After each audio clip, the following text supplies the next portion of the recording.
story is about Willa Dean and her husband, J.D. They've been married for 20 years, live in a trailer park. And it's really about Willa Dean's and J.D.'s relationship in terms of the J.D.'s abusive toward her. And it's her plight to get free. It's a drama with comedy. Amen. I hope you was praying for steak to go on special.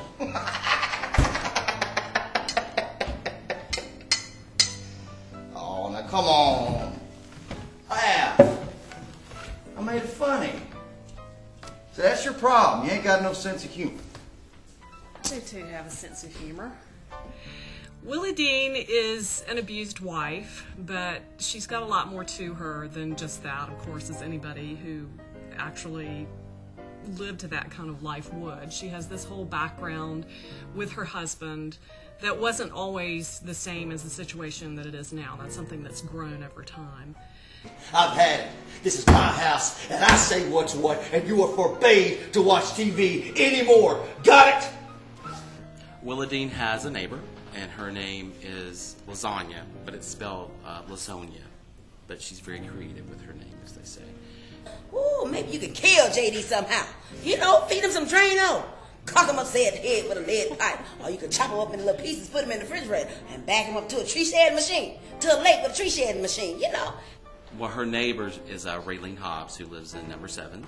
And Raylene is a trashy cocktail waitress, the best way to describe her. Anyhow, owner was this big bone gal named Mona Burke, and I always kind of suspected, you know. I mean, she'd stare at me all the time and flirt with me like a man would, always going, "Hey, Lena," she had this big old deep voice, and, "Hey, Lena, you sure do look pretty today," or, "Hey, Lena, that shirt you're wearing sure does accentuate your tits," which she'd say whenever I was showing them off, because it was pretty much all the time, because, you know, more tits, more tips, it's the trick of the trade. Anyhow. The show has this interesting device that has a blues singer that actually sings songs throughout the play, and she's singing to Willa Dean, and she's trying to help her figure out what she should do with her life, that she should, you know, move on. And actually, I think toward the end of the play, you realize that she's trying to help her break away from JD and find her own existence.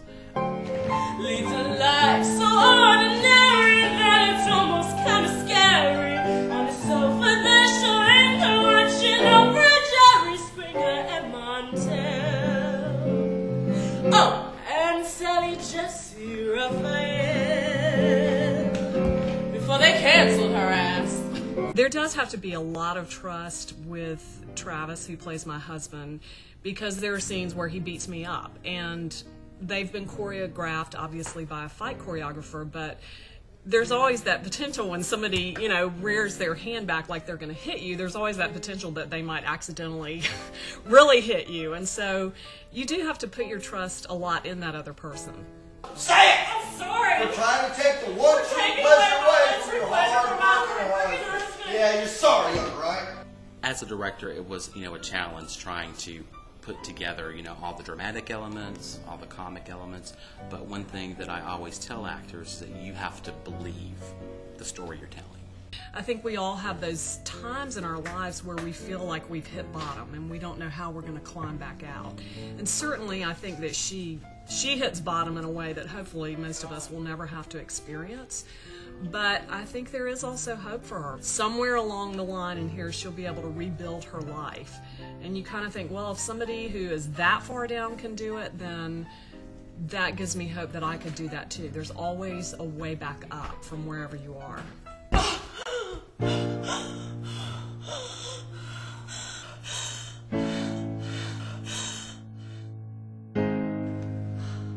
I'm not going to shrivel up and die.